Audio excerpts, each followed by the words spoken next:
ومولانا محمد رسوله النبي الأمين المكين الحنين الكريم الرؤوف الرحيم. أعوذ بالله من الشيطان الرجيم. بسم الله الرحمن الرحيم. الحمد لله رب العالمین. منہاج القرآن وومن لیگ انٹرنیشنل کے پلیٹ فارم سے ترجمہ و تفسیر عرفان القرآن کی کلاس جاری ہے، اور آج ہم 30واں پارہ اور اس کی صورت الانفطار جو ہے وہ شروع کریں گے. بسم اللہ الرحمن الرحیم. سورۃ الانفطار یہ مکی صورت ہے اور اس کا ایک رکوع ہے. انفطار کے معنی کیا ہیں؟ انفطار کے معنی ہیں پھٹ جانا، اور یہ جو انفطار کا لفظ ہے، کلمہ ہے، یہ اس سورت کی پہلی آیت میں موجود ہے. اسی کی مناسبت سے اس کا نام سورۃ الانفطار ہے. اس سورت کے اندر قیامت کے وقوع پذیر ہونے کا جو ہولناک منظر ہے وہ پیش کیا گیا ہے، اور ساتھ ہی اللہ رب العزت نے یہ بتایا کہ جب قیامت کا دن آئے گا تو سب کو پتہ چل جائے گا کہ کس نے برے عمل کیے اور کس نے نیک عمل کیے، اور کس نے مرنے کے بعد اپنے پیچھے کون سے نیک عمل چھوڑے، اس کا بھی پتہ چل جائے گا. اور ساتھ ہی اس صورت میں جو خاص بات ہے وہ یہ ہے کہ اللہ رب العزت نے کوئی کسی غلط فہمی میں مبتلا نہ رہے کہ بھئی یہ ریکارڈ ہماری زندگی کا نیک اور بد اعمال کا کیسے پیش ہوگا. اللہ پاک نے یہ بتا دیا کہ میں نے تمہارے ساتھ فرشتے مقرر کر دیے ہوئے ہیں جو تمہاری ہر چیز کو نوٹ کر رہے ہیں، وہ تمہیں واچ کر رہے ہیں. اب ہم سورۃ انفطار شروع کریں گے. بسم اللہ الرحمن الرحیم. اذا السماء انفطرت وَإِذَا الْكَوَاكِبُ انتَثَرَتْ وَإِذَا الْبِحَارُ فُجِّرَتْ وَإِذَا الْقُبُورُ بُعْثِرَتْ عَلِمَتْ نَفْسٌ مَّا قَدَّمَتْ وَأَخَّرَتْ. اذا السماء انفطرت، اذا جب، سماء آسمانی کرے، فطرت انفطار کا معنی کیا تھا؟ پھٹ جانا. جب آسمانی کرے پھٹ جائیں گے. وَإِذَا الْكَوَاكِبُ، اذا جب، کوکب کہتے ہیں ستارے کو، اور کوکب کی جمع ہے کواکب. ستارہ، سیارہ. جب سیارے جو ہیں انتصرت، انتصر کا معنی ہوتا ہے گرنا، اور اس کا معنی بکھرنا بھی ہے. دونوں معنی ہیں، گر جانا اور بکھر جانا. اس لیے کہ قبلہ حضور شیخ الاسلام نے دونوں معنی اکٹھے کر دیے ہیں. اور جب سیارے گر کر بکھر جائیں گے، یعنی سیارے گر جائیں گے اور پھر وہ بکھر جائیں گے. وَإِذَا الْبِحَارُ فُجِّرَتْ، اذا جب، بحر کہتے ہیں سمندر کو، اور بحار بحر کی جمع ہے. اور جب سمندر اور دریا سارے، فجر مین پو کا پھٹنا، پو پھٹ جانا، کسی چیز کا ابھر جانا، ابھر کر بہہ جانا. اور جب سمندر اور دریا ابھر کر بہہ جائیں گے، یعنی پانی ابھر جائے گا اور پھر ابھر کے وہ بہہ جائیں، یعنی اوور فلو کر جائیں گے. اب یہ صرف پہاڑ ہی نہیں کہ وہ ٹوٹ جائیں گے اور پہاڑ غبار بن جائیں گے. جو یہ پہاڑ، جو سمندر ہیں، دریا ہیں، یہ سارے کے سارے بھی ان کا پانی اوور فلو کر جائے گا. اور جب سمندروں کا پانی، سارے سمندروں کا پانی اوور فلو کر جائے گا، کتنا حصہ پانی، کتنا حصہ خشکی ہے؟ 3 حصے پانی اور 1 حصہ خشکی ہے. وہ 3 حصے جو پانی ہے وہ سارے کا سارا اس دن اوور فلو کر جائے گا، پانی ہی پانی ہو جائے گا. تو ہر چیز اپنی جگہ سے وہ ہل جائے گی. پہاڑ اپنی جگہ سے ہل جائیں گے، آسمان اپنی جگہ سے، آسمانی کرے، آسمان سب پھٹ جائیں گے، اور سمندر اور دریا جو ہیں یہ بھی اوور فلو کر جائیں گے. وَإِذَا الْقُبُورُ بُعْثِرَتْ، اور جب قبر کہتے ہیں ایک قبر کو، اور قبر کی جمع ہے قبور. اور جب قبریں بعثرت، بعثرت کا معنی ہوتا ہے الٹ پلٹ کر دینا، یعنی چیز کو نیچے سے اٹھا کے اوپر پلٹ دینا. اور جب قبریں زیر و زبر کرتی جائیں گی، زیر اور زبر کا معنی کیا ہوا؟ زبر زیر بن جائے، زیر زبر بن جائے، یعنی الٹ ہو جائے، تو قبریں جو ہیں وہ الٹ دی جائیں گی۔ علمت نفس ما قدمت وأخرت، علمہ جان لے گا، نفس ہر شخص یہ جان لے گا، ما قدمت جو اس نے آگے بھیجا تھا دنیا میں جب وہ تھا تو جو عمل کر کے اس نے آگے بھیجے تھے وہ بھی جان لے گا، وأخرت اور جو اپنے وہ پیچھے چھوڑ آیا تھا وہ بھی جان لے گا۔ اب پیچھے کیا چھوڑ آیا تھا؟ ایک تو عمل وہ ہے جو ہم زندگی میں کرتے ہیں تو آگے بھیج دیتے ہیں، جو ذکر اذکار کرتے ہیں، نماز پڑھتے ہیں، روزہ رکھا ہے، کوئی نیک عمل کیا، صدقہ خیرات کی، وہ آگے چلا گیا۔ پیچھے وہ ہے کہ ہمارے مرنے کے بعد بھی کوئی ایسا کام ہو جو ہم دنیا سے چلے جائیں تو بعد میں بھی وہ جاری رہے، وہ ہے پیچھے چھوڑ جانا۔ ایک اس میں ہے کہ صالح اولاد انسان پیچھے چھوڑ جائیں، اولاد نہ چھوڑ جائے بلکہ صالح اولاد۔ تو صالح اولاد اگر دعا کرتی رہے والدین کے لیے تو وہ والدین کو اس کا پہنچتا رہتا ہے۔ 3 چیزیں میرے آقا صلی اللہ علیہ وآلہ وسلم نے فرمائی کہ یہ بندے کے مرنے کے بعد بھی اسے فائدہ دیتی رہتی ہیں۔ کون سی؟ فرمایا والدین صالحین۔ اب لوگ سمجھتے ہیں کہ جو اولاد ہم پال رہے ہیں، اس کی پرورش کر رہے ہیں، اس کو سارا کچھ اس کے اوپر لگا رہے ہیں، یہ اولاد ہمارے لیے صدقہ جاریہ ہے۔ آقا علیہ الصلوۃ والسلام نے اولاد نہیں فرمایا، فرمایا والدین صالحین، صالح اولاد جو ہے وہ صدقہ جاریہ ہے۔ اور فرمایا یدعو لہ، جو اپنے والدین کے لیے دعا کرتی ہے۔ اگر اولاد دعا ہی نہ کرے تو اس اولاد کا کوئی فائدہ نہیں۔ آپ کے 10 بیٹے ہوں تو وہ سارے کے سارے دنیا میں مصروف ہو جائیں آپ کے بعد تو آپ کو کیا فائدہ ان کا؟ ان کی تربیت ہو، وہ نیک ہوں، متقی ہوں، اور نماز پڑھیں، نماز میں اپنے والدین کے لیے دعا کریں گے۔ دعا نہ بھی کریں تو نماز بذات خود ایک دعا ہے۔ کوئی بندہ جب اپنی اولاد کو نمازی بنا دیتا ہے تو نماز پڑھتے ہوئے بندہ کیا دعا کرتا ہے؟ ربنا اغفر لی ولوالدی، اے اللہ مجھے بخش دے، میرے والدین کو بخش دے۔ تو وہ جو نمازی بچہ ہے وہ سراسر والدین کے لیے دعا ہے۔ دوسرا فرمایا اگر کوئی علم نافع چھوڑ جائے، یعنی کوئی ایسا علم کسی کو آپ سکھا دیں جو آپ کے مرنے کے بعد بھی وہ علم چلتا رہے، تو وہ علم نافع جو ہے وہ بھی مرنے کے بعد پیچھے چھوڑ جانے والی چیز ہے کہ پیچھے چھوڑ دیا۔ تو اب بندہ چلا گیا دنیا سے، بندہ قبر میں چلا گیا، لیکن اس کا جو سکھایا ہوا علم تھا وہ بھی بعد میں بھی نسل در نسل سینہ بسینہ وہ چلتا رہا، تو یہ بھی صدقہ جاریہ ہے۔ تیسرا فرمایا اگر کوئی صدقہ جاریہ کر گیا، یعنی ایسی جگہ پہ اپنا پیسہ خرچ کر دیا کہ وہ اس کے مرنے کے بعد وہ پیسہ جاری و ساری رہے، تو وہ کہاں پہ صدقہ جاریہ ہو جاتا ہے؟ کسی مسجد میں لگا دیا پیسہ، تو مسجد میں جب تک وہ مسجد رہے گی وہ چلتا رہے گا۔ کوئی کنواں کھدوا دیا، کوئی سبیل پانی کی لگا دی، علم کے اوپر پیسہ خرچ کر دیا۔ اگر کسی کو آپ نے پڑھا دیا، کسی کے پڑھنے پہ، سیکھنے پہ، نالج گین کرنے پہ آپ نے پیسہ خرچ کر دیا، تو جب تک وہ سیکھتا رہے گا، جب تک وہ آگے کسی کو سکھاتا رہے گا، تو یہ علم وہ چیز ہے جو کبھی بھی رکتا، علم نہیں رکتا۔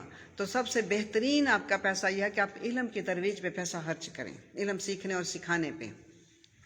تو یہ وہ پیسہ ہے جو مرنے کے بعد بھی یہ چلتا رہتا ہے۔ تو یہ فرمایا بسم اللہ الرحمن الرحیم، علمت نفس ما قدمت وأخرت، بندہ جان لے گا کہ اس نے جب دنیا میں زندہ تھا تب کیا آگے بھیجا تھا، اور جو پیچھے چھوڑ آیا تھا وہ بھی سارا جو ریکارڈ ہے اس کے ڈیڈز کا، جتنا ریکارڈ فرشتوں نے لکھا تھا سارے کا سارا اوپن کر کے اس کے سامنے رکھ دیا جائے گا۔ یا ایہا الانسان ما غرک بربک الکریم، یا ایہا الانسان، یا مین اے انسان، ما غرک، ما کیا، غرکا، غر کا معنی ہوتا ہے دھوکہ دینا، کسی کو ڈیسیٹ کرنا، چیٹ کرنا کسی کو۔ ما غرکا، کس چیز نے تجھے دھوکے میں ڈال دیا ہے، بے ربکا، اپنے رب کے بارے میں، کریم جو بڑا ہی کریم ہے۔ اے بندے تجھے کس چیز نے رب کے بارے میں دھوکے میں ڈال دیا ہے؟ اور ہم سارے دھوکے میں مبتلا ہیں۔ یہ دنیا بذات خود ایک دھوکہ ہے، اور اس دھوکے میں اس فریب، یہ فریب نظر ہے، ایک فریب ہے دنیا کی، ایک چکا چوند دنیا، اس کی خوبصورتی، اس خوبصورتی کے اندر انسان گم ہو گیا ہے۔ یہ اس دھوکے کے اندر انسان مبتلا ہو گیا ہے۔ اللہ پوچھ رہا ہے، اے بندے، کس چیز نے تجھے رب کریم کے بارے میں دھوکے میں ڈال دیا ہے؟ الذی، کون سا اللہ؟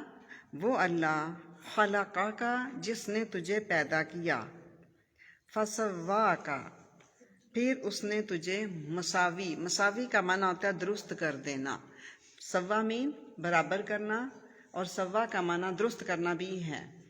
پھر اس نے تجھے درست کیا، یعنی تیرے اعضاء صحیح کیے، تجھے بنایا، سوارا، درست کیا۔ فعدلک، عدل مین معتدل، اعتدال، پھر تجھے تیری ساخت میں متناسب تبدیلی، لیکن تجھے اعتدال کے ساتھ اس نے بنایا، توازن کے ساتھ تجھے اس نے بنایا، بڑے پرپورشن کے ساتھ اس نے تجھے بنایا۔ فی ای صورت ما شاء رکبک، فی میں، ای صورت، جس صورت میں اس نے چاہا، ای جس میں بھی، صورت جس شکل میں، جس صورت میں، جس شیپ میں اس نے چاہا، ما شاء جیسا اس نے چاہا، رکبک تجھے ترکیب دے دیا۔ اللہ پاک فرما رہا ہے کہ میں نے جیسا تجھے بنانا چاہا ویسا تجھے میں نے ترکیب دے دیا۔ بنانے والا بھی وہ، تخلیق کرنے والا بھی وہ، شکل بنانے والا بھی وہ، متوازن کرنے والا بھی وہ، بندے کو درست کرنے والا بھی وہ، سارا کچھ کرنے والا رب ہے۔ پھر فرمایا بسم اللہ الرحمن الرحیم، کلا بل تکذبون بالدین، کلا بلکہ حقیقت یہ ہے، بل تکذبون بالدین کہ تم جھٹلاتے ہو روز جزا کو، تم روز جزا کا انکار کرتے ہو۔ کافر تو ٹوٹلی انکار کرتا ہے نا کہ روز جزا ہے ہی نہیں، اور مسلمان جو ہیں وہ نظریاتی طور پہ تو مانتے ہیں کہ بے روز جزا ہے، لیکن عملی طور پہ مسلمانوں کا بھی انکار ہے کہ روز جزا ہے ہی کوئی نہیں۔ یعنی اگر عملوں کو دیکھیں ہم اپنے کے، تو عمل ہمارے بھی اس طرح کے ہیں کہ جیسے روز جزا کا انکار ہے، کسی کو روز جزا یاد ہی نہیں ہے، الا ماشاء اللہ جو لوگ ہیں۔ باقی دنیا میں لوگ اس طرح سے گم ہیں، اس طرح سے بے انصافیاں چل رہی ہیں، ناانصافیاں چل رہی ہیں، اس طرح سے ظلم چل رہے ہیں کہ کسی کو یاد ہی نہیں کہ روز جزا بھی آنے والا ہے، بلکہ تم روز جزا کو جھٹلاتے ہو۔ وَإِنَّ عَلَيْكُمْ لَحَافِظِينَ، وَإِنَّ اور بے شک، علیکم تمہارے اوپر، لحافظین، حافظین کا معنی ہے نگہبان فرشتے، وہ نگہبانی کر رہے ہیں، اور تمہارے اوپر نگہبان فرشتے مقرر ہیں۔ وہ نگہبانی کر رہے ہیں، کیا کہ وہ کر رہے ہیں بندے کو ہر لمحے واچ کر رہے ہیں، ہر لمحے بندے کو دیکھ رہے ہیں، وہ بندے کے اوپر اپوائنٹ کر دیے گئے ہیں۔ کہاں ہیں وہ فرشتے؟ رائٹ کندھے پہ اور لیفٹ کندھے پہ۔ رائٹ والا جو ہے وہ نیکیاں لکھتا ہے، اور لیفٹ والا جو ہے وہ برائیاں لکھتا ہے۔ کرامن کاتبین، یہ کرامن مین، یہ لفظ اکرم سے نکلتا ہے، معزز، عزت والا، رسپیکٹیبل، وہ بڑے ہی معزز ہیں، معتبر ہیں۔ کاتبین، اور کتابت کرتے ہیں وہ، دے آر رائٹنگ اینجلس، وہ رائٹ ڈاؤن کرتے ہیں۔ کیا رائٹ ڈاؤن کرتے ہیں؟ ہماری زندگی کا ریکارڈ لکھ رہے ہیں، وہ ہر وقت تمہارے نامہ اعمال لکھنے والے ہیں۔ یا علمون، وہ جانتے ہیں، ما تفعلون، جو تم کرتے ہو، جو کچھ بھی تم کرتے ہو، جو عمل بھی تم کرتے ہو، سب کچھ جانتے ہیں۔ اب بندہ سمجھتا ہے کہ میں بہت ہی آزاد ہوں، بندہ سمجھتا ہے کہ میں بہت ہی آزاد ہوں، میں جو چاہوں کر لوں، جب چاہوں بولوں، جو چاہوں سازشیں کرتا پھروں، جو چاہوں میں بولتا پھروں، جو چاہوں میں زیادتیاں کرتا پھروں، مجھے کون پوچھنے والا ہے؟ لیکن اللہ پاک نے بندے کو آزاد چھوڑ دیا، لیکن بندہ آزاد ہے ہی نہیں۔ جس بندے کے ساتھ ہر وقت 2 سیکورٹی گارڈ ہر وقت موجود ہیں، 2 نگہبان فرشتے موجود ہیں جو ہر وقت جو وہ منہ سے بولتا ہے وہ لکھ رہے ہیں، تو یہ بندہ آزاد کیسے ہے؟ یہ آزاد ہو کر بھی یہ آزاد نہیں ہے۔ اس کا ہر ایکشن، اس کا ہر فعل، اس کا ہر دیکھنا، سننا، جو کچھ یہ سنتا ہے، چاہے وہ گانے سنتا ہے، چاہے وہ نعتیں سنتا ہے، جو کچھ بھی سنتا ہے، جو کچھ بھی دیکھتا ہے، جدھر یہ چل کے جاتا ہے، جدھر یہ ہاتھ اٹھاتا ہے، جو کچھ یہ زبان سے بولتا ہے، جو کچھ یہ کر رہا ہے، سب کچھ وہ لکھ رہے ہیں۔ اب قیامت کے دن سارا اس کا جو ہے ریکارڈ ہے وہ اللہ پاک کھول کے سامنے رکھ دے گا۔ اب بندہ اس وقت بولے گا کہ میں نے یہ نہیں کیا تھا، تو اس کا جو ریکارڈ ہے وہ سامنے آ جائے گا۔ اللہ اکبر۔ اب سب سے بڑا نقصان جو ہے وہ کس چیز سے ہمیں ہو رہا ہے؟ جو ہم بولتے ہیں، سب سے بڑا نقصان بولنے سے ہے، کیونکہ جب ہم بولتے ہیں اسی وقت فرشتے لکھ لیتے ہیں۔ جس وقت بندہ بات کرتا ہے تو اسی وقت ہی فرشتے لکھ لیتے ہیں۔ اب یہ تھوڑی سی خاموشی کے اوپر ہم تھوڑا سے یہ احادیث میں 2-3 باتیں کروں گی، تاکہ ہم تھوڑا سا کوشش کریں کہ ہم بولنا جو ہے وہ کم کر دیں، اور جب بھی بات کریں تو اچھی بات کریں، جب بھی بولیں اچھا بولیں۔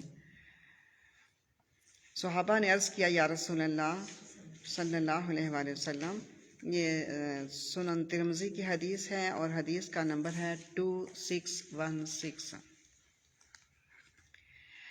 حضرت معاذ رضی اللہ عنہ راوی ہیں، فرماتے ہیں میں نے عرض کیا، یا رسول اللہ صلی اللہ علیہ وآلہ وسلم، کیا ہم زبان کے ذریعے جو گفتگو کرتے ہیں اس پر بھی ہماری گرفت ہوگی؟ یعنی جو ہم گپ شپ لگا رہے ہوتے ہیں نا، اس پہ بھی گرفت ہوگی؟ یعنی گالی نہیں دے رہے، کوئی ایسی بات نہیں کی، تو بات چیت کر رہے ہیں، کیا اس پر بھی گرفت ہوگی؟ تو آقا علیہ الصلوۃ والسلام نے فرمایا، تیری ماں تجھے گم پائے، یہ عربی کا محاورہ ہے، تیری ماں تجھے گم پائے، جہنم میں لوگوں کو ان کی زبان کی کاٹی ہوئی کھیتیاں جہنم میں منہ کے بل گرا دیں گی۔ یعنی جو زبان سے کھیتی کاٹ رہے ہیں وہ کھیتیاں بندے کو جہنم میں منہ کے بل گرا دیں گی، کیونکہ جہنم میں جو بندے گرے ہوں گے وہ اوندے پڑے ہوں گے۔ یہ جہنمیوں کا لیٹنا جو ہے وہ سیدھا لیٹنا نہیں ہے، منہ کے بل لیٹنا ہے۔ اللہ اکبر۔ پھر میرے آقا صلی اللہ علیہ وآلہ وسلم نے فرمایا، اللہ کے ذکر کے علاوہ اور زیادہ گفتگو نہ کیا کرو، اس لیے کہ اللہ کے ذکر کے علاوہ اور زیادہ جو گفتگو ہے وہ دل کو سخت کر دیتی ہے۔ یعنی جتنی زیادہ آپ گپ شپ لگائیں گے نا، گھنٹوں گپیں لگائیں، بیٹھیں، خواتین کٹھی ہو جائیں تو ادھر ادھر کی باتیں گھما پھرا کے جتنی کرتے رہیں گے، فرمایا جتنی زیادہ گفتگو کریں گے اللہ کے ذکر کے علاوہ یہ دل کو سخت کر دے گی، اس سے دل ہارڈ ہو جاتا ہے، پھر وہ ذکر کی طرف دل مائل، کہتے ہیں نا ہم فلاں کا دل سخت ہے، وہ دل سخت کیسے ہوا؟ جب دل ذکر نہیں کرتا، زبان ذکر نہیں کرتی، زبان لغویات کرتی ہے، تو لغویات سے پھر دل سخت ہو جاتا ہے، اور جب دل سخت ہو جاتا ہے تو میرے آقا علیہ الصلوۃ والسلام نے فرمایا، لوگوں میں اللہ سے سب سے دور سخت دل والا انسان ہے۔ تو دل کی سختی کہاں سے شروع ہوئی؟ زبان سے۔ جب اللہ کا ذکر کریں تو اس سے دل تو نرم ہوتا ہے نا، لیکن جب گپ شپ کریں، گفتگو کریں، لغو گفتگو کریں، بے ہنگم گفتگو کریں، بے مقصد گفتگو کریں، irrelevant باتیں کریں، تو اس سے دل سخت ہو جاتا ہے، اور سخت دل انسان اللہ سے دور ہے۔ حضرت عقبہ بن عامر رضی اللہ عنہ فرماتے ہیں کہ میں نے عرض کیا، یا رسول اللہ صلی اللہ علیہ وسلم، من نجات، نجات کس چیز میں ہے؟ کوئی ایسی چیز بتائیں جس سے ہم بچ جائیں، نجات پا جائیں۔ تو آقا علیہ الصلوۃ والسلام نے فرمایا، قال امسک علیک لسانک، اپنی زبان کو روک لے۔ امسک علیک لسانک، لسان کہتے ہیں زبان، اپنی زبان کو روک لے، یعنی اپنی زبان کو لغویات سے، بے مقصد گفتگو سے، ایسی باتوں سے روک لے جو نازیبا گفتگو ہے، اسے روک لے تو تجھے نجات مل جائے گی۔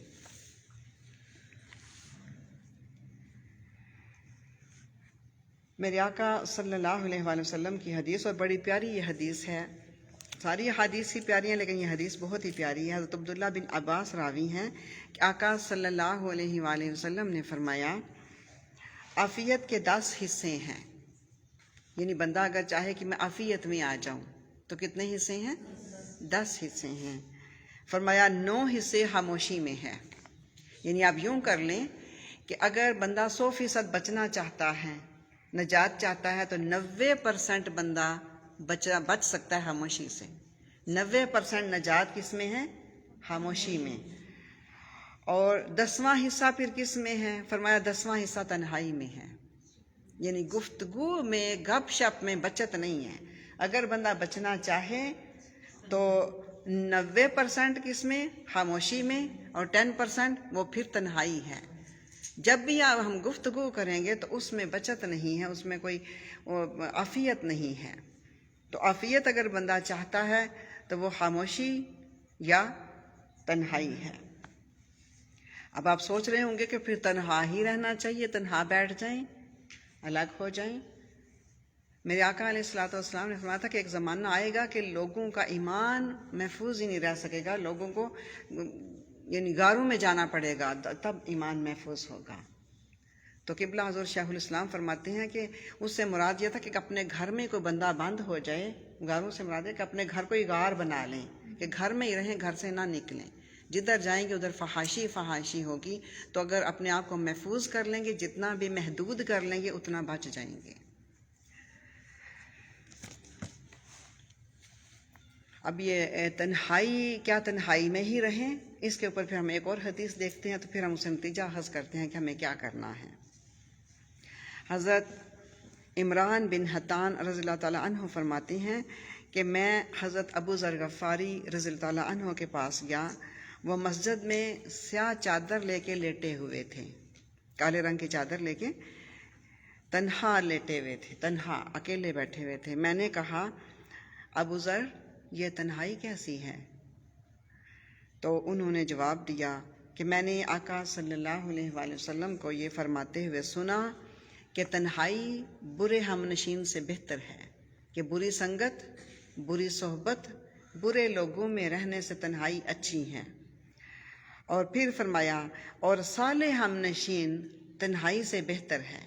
لیکن اگر کوئی صالح مجلس مل جائے، اچھی مجلس مل جائے جہاں بیٹھ کے آپ کو اللہ کی یاد آ جائے، آخرت کی یاد آ جائے، کو اللہ کا ذکر سن لیں، تو ایسی مجلس تنہائی سے بہتر ہے.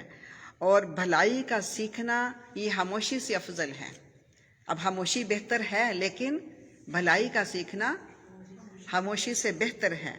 اور برائی کی تعلیم سے خاموشی بہتر ہے. اگر کہیں سے بری ایجوکیشن مل رہی ہے، کوئی بری تعلیم آپ کو دے رہا ہے، تو اس سے خاموشی بہتر ہے. لیکن اگر اچھی مجلس مل جائے تو وہ خاموش رہنا سے بھی بہتر ہے. میرے آقا علیہ الصلوۃ والسلام نے فرمایا مرد کا خاموش رہنا، اس میں صرف مرد نہیں بلکہ سارے اس میں خواتین بھی آ جاتی ہیں. مرد کا خاموش رہنا اور ثابت قدم رہنا پھر خاموشی پہ 60 سال کی عبادت سے بہتر ہے. ایک طرف 60 سال کی عبادت ہے اور جب ہم بولیں گے تو وہ ضائع ہو جائے گی. اور اگر خاموشی اختیار کر لیں، یعنی بری بات سے آپ زبان کو روک لیں، تو یہ 60 سال کی عبادت سے بھی افضل ہے. اور اس سے افضل کیا ہے خاموشی سے؟ اچھی صحبت، نیک صحبت، نیک مجلس، اچھی سنگت میں آ جانا، اچھی صحبت میں بیٹھ جانا، یہ اس سے بہتر ہے. اب آپ سوچ رہے ہوں گے کہ بھئی کہاں جائیں پھر اچھی صحبت کے لیے کہ ہمیں روز اچھی صحبت میسر آ جائے. یہ کیسے ممکن ہے کہ ہر روز ہمیں اچھی صحبت مل جائے تاکہ ہم جو تنہائی ہے، خاموشی ہے گھر کی، اس سے بھی بہتر چیز میں آ جائیں. تو قبلہ حضور شیخ الاسلام ڈاکٹر طاہر القادر مدظ العالی فرماتے ہیں کہ جب آپ کسی کو سن رہے ہوتے ہیں، چاہے آپ ٹی وی پہ سن رہے ہیں، چاہے آپ موبائل پہ یوٹیوب پہ سن رہے ہیں، فیس بک پہ سن رہے ہیں، جس کو آپ سن رہے ہیں آپ اس کی صحبت میں ہیں. اگر آپ گانا سن رہے ہیں تو آپ اس سنگر کی صحبت میں ہیں. ظاہر ہے جو اس کی فیلنگز ہیں، جو اس کی سوچ ہے، جو اس کے تھاٹس ہیں، آپ اس کو سن رہے ہیں تو آپ کے اندر بھی وہی تھاٹس، وہی فیلنگز کریٹ ہو رہی ہیں. جب جس کو بھی آپ سن رہے ہیں آپ اس کی صحبت میں ہوتے ہیں. تو اگر آپ کسی ولی کامل کو سن رہے ہیں، کسی عالم کو سن رہے ہیں، کسی اسکالر کو سن رہے ہیں، کوئی دین کی بات سن رہے ہیں، چاہے وہ یوٹیوب کے اوپر ہے، آپ نے موبائل ہاتھ میں پکڑا ہوا ہے. اب تو اتنے وسائل ہمارے پاس آ چکے ہیں کہ گھر بیٹھے اپنے کچن کے اندر بیٹھے ہوئے، اپنے ڈرائنگ روم میں بیٹھ کے، آپ اپنے ڈائننگ ٹیبل پہ بیٹھ کے بھی آپ مجدد وقت کی صحبت میں آ سکتے ہیں. آپ ولی کامل کی صحبت میں آ سکتے ہیں، آپ عالم دین کی صحبت میں آ سکتے ہیں، آپ کسی نعت خواں کی صحبت میں آ سکتے ہیں. کچھ نہیں ہے تو نعت لگا لیں، نعت کو سنتے رہیں. اس سے بہتر یہ کہ کوئی خطاب لگا لیں. خطاب سنتے رہیں گے تو آپ جو خطاب کر رہا آپ اسی کی صحبت میں ہی ہوں گے. تو ابھی ہم نے کیا حدیث پڑھی تھی؟ حضرت ابو ذر غفاری حضرت اللہ عنہ نے فرمایا کہ آقا علیہ الصلوۃ والسلام نے فرمایا اچھی صحبت تنہائی سے بہتر ہے. تو جو ہم تنہائی میں گھر رہتے ہیں یا خاموشی اختیار کرتے ہیں، خاموشی سے ذکر بہتر ہے، اور ذکر سے بھی سیکھنا بہتر ہے. سیکھنا کتنا بہتر ہے؟ آپ کسی اسکالر کو سنیں، کسی عالم کو سنیں، کتنا بہتر ہے وہ؟ اتنا بہتر ہے کہ دین کی ایک بات سیکھ لینا، قرآن پاک کی ایک آیت سمجھ لینا، وہ پوری 100 نفل سے بہتر ہے. 100 نفل پڑھنے سے بہتر ہے ایک آیت کا سیکھ لینا. تو اگر آپ کسی عالم کو سیکھتے ہیں، سنتے ہیں اور سارا دن سیکھتے رہتے ہیں تو وہ گھر ہی آپ کے لیے وقت کے مجدد، وقت کا جو عالم ہے، وقت کا جو عارف ہے، اس کی صحبت میں آپ پورا دن بھی رہ سکتے ہیں. اور رہنا چاہیے. ہمیں چاہیے کہ ہم اپنے آپ کو اچھے لوگوں کی صحبت میں رکھیں. اچھے لوگوں کی صحبت سے رکھنے سے پھر یہ جو برے خیالات دل میں آتے ہیں، ادھر ادھر سے خیالات آتے ہیں، ان سے بندہ بچ سکتا ہے کہ آپ اچھی صحبت میں ہر وقت رہیں گے. حضرت علی کرم اللہ وجہہ الکریم کا قول ہے، آپ فرماتے ہیں جس کی گفتگو زیادہ ہے اس کی خطائیں بھی زیادہ ہیں. کیوں؟ جتنی گفتگو کریں گے اتنی غلطیاں کرتے جائیں گے. اور فرمایا جس کی غلطیاں زیادہ ہو جائیں گی پھر اس میں حیا کم ہو جائے گا. حیا آہستہ آہستہ کم ہوتا جاتا ہے، اور جس کا حیا کم ہو جاتا ہے اس کا تقویٰ کم ہو جاتا ہے. جتنی حیا میں کمی آئی اتنا آپ کا تقویٰ کم ہو گیا، اور جس کا تقویٰ کم ہو جاتا ہے اس کا دل مردہ ہو جاتا ہے. اب دل میت بن جاتا ہے. جو تقویٰ میں کمی آتی جاتی ہے تو دل میت بنتا جاتا ہے، دل مردہ ہوتا جاتا ہے. اور جس کا دل مردہ ہو جاتا ہے وہ آگ میں داخل ہو جائے گا. اب دل مردہ ہوا تو دل مردہ کہاں سے شروع ہوا؟ گفتگو سے. کہ جتنی گفتگو زیادہ کریں گے اتنا حیا کم ہوا، تقویٰ کم ہوا، تقویٰ کم ہوا تو دل مردہ ہو گیا. تو اسی لیے وہ دل کی 20 قسمیں ہیں. کتنی قسمیں ہیں؟ 20 قسمیں ہیں دل کی. ایک قسم کا دل نہیں ہوتا. کچھ ٹیڑے دل ہوتے ہیں، کچھ غافل دل ہوتے ہیں، کوئی میت دل ہوتے ہیں، کوئی ذاکر دل ہوتے ہیں، کوئی غافل دل ہوتے ہیں. یہ قبلہ حضور شیخ الاسلام کی جو انسائکلوپیڈیا ہے، encyclopedia of Quran, Quran encyclopedia, اس کے اندر آپ نے قرآن پاک سے نکال کے آیات پوری 20 قسمیں دل کی جو ہیں وہ قرآن پاک کی روشنی میں ہر آیت میں اللہ پاک نے کہاں کہاں دل کی کون سی قسم بتائی تو آپ نے پوری 20 قسمیں ایک جگہ پہ کر دی ہوئی ہیں. تو اگر اچھے دل کے ساتھ بیٹھیں گے تو آپ کا دل بھی اچھا ہو جائے گا، اور اگر مردہ دل کی صحبت میں بیٹھیں گے تو آپ کا دل بھی، جس کی صحبت میں رہیں گے آپ کے اوپر اس کا رنگ چڑھتا جائے گا. ہم پڑھ رہے تھے سورۃ الانفطار 30واں پارہ، اور اس کی ہم آیت پر پہنچے تھے 11 نمبر آیت پر. بسم اللہ الرحمن الرحیم، کہ تمہارے اوپر حافظین یعنی نگہبان فرشتے مقرر کیے گئے ہیں جو بہت معزز ہیں اور تمہارے ہر وقت لکھ رہے ہیں جو تم کر رہے ہو. اب یہ صرف کیا منہ کے لفظ لکھ رہے ہیں؟ جو ہم بولتے ہیں وہ بھی لکھتے ہیں، جو ہم کرتے ہیں وہ بھی لکھتے ہیں، جو ہم اپنے ہاتھوں سے لکھتے ہیں وہ بھی کرتے ہیں.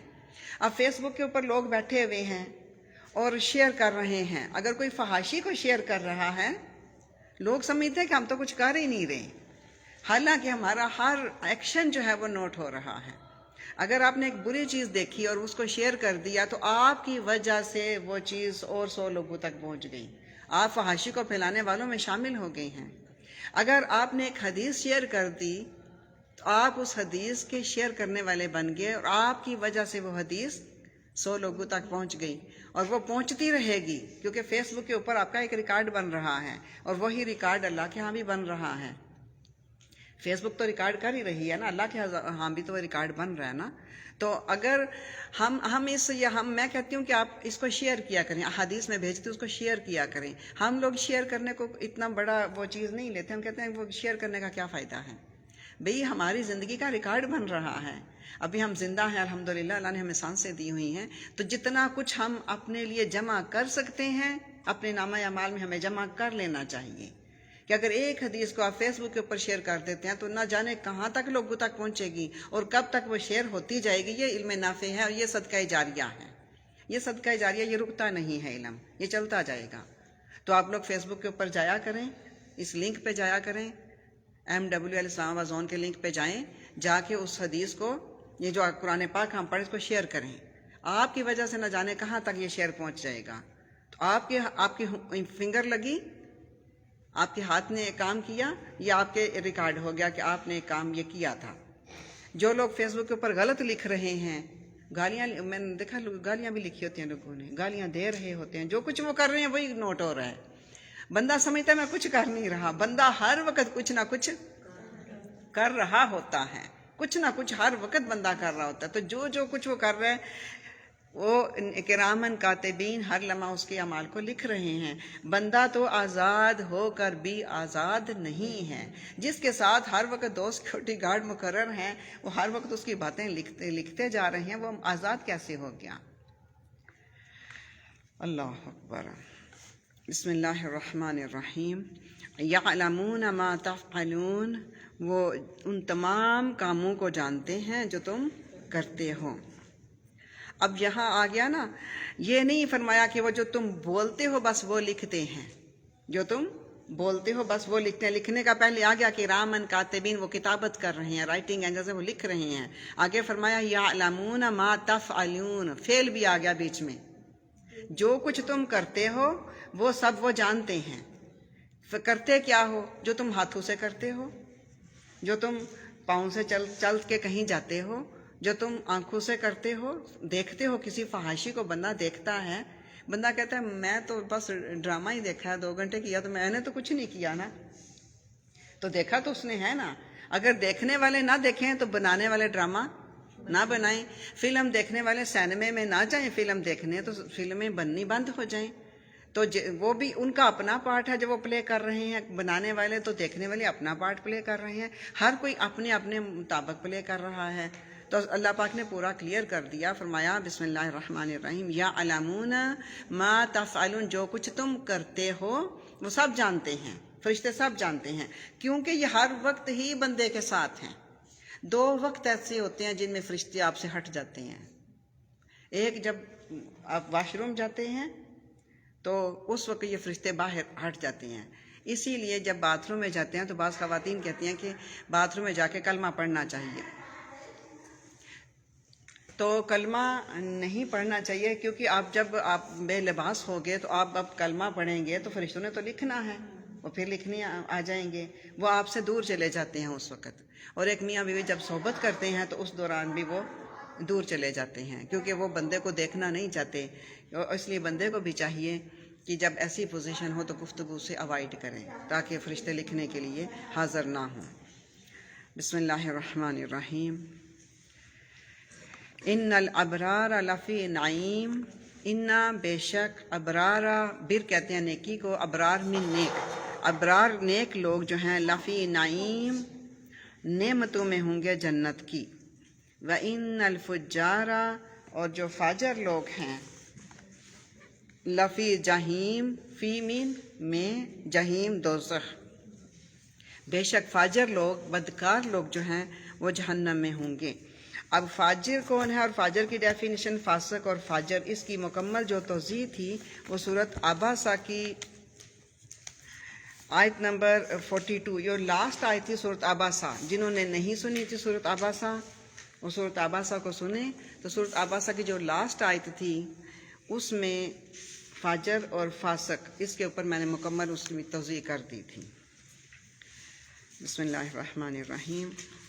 فاجر لوگ، بدکار لوگ جہنم میں ہوں گے، یصلونہا یوم الدین، صلہ کہتے ہیں مل جانے کو، داخل ہو جانے کو، جمع ہو جانے کو، یصلونہا، وہ اس کے اندر داخل ہو جائیں گے، یوم الدین، قیامت کے دن، فاجر لوگ، بدکار لوگ وہ جہنم میں داخل ہو جائیں گے۔ وَمَا هُمْ عَنْهَا بِغَائِبِينَ، وما ہم مامن نہیں ہم اس سے، کس سے؟ جہنم سے، وما ہم عنہا، وما ہم سے مراد وہ لوگ ہیں، عنہا اس سے، کس سے؟ دوزخ سے، بغائبین کبھی بھی غائب نہیں ہو سکیں گے، یعنی کبھی کہے کہ تھوڑا سا ریلیف آ جائے گا، کوئی 1 گھنٹے کا، کوئی 2 گھنٹے کا، کوئی 1 دن کا، 2 دن کا، کوئی ریلیف آ جائے گا، نہیں، ریلیف نہیں آئے گا۔ اللہ پاک نے یہ بھی کلیئر فرما دیا کہ کبھی بھی وہ اس جہنم سے غائب نہیں ہو سکیں گے، یعنی ہمہ وقت وہ جہنم کے اندر ہی ہوں گے۔ وما ادراک ما یوم الدین، اور تجھے کیا پتا کہ یوم جزا کیا ہے؟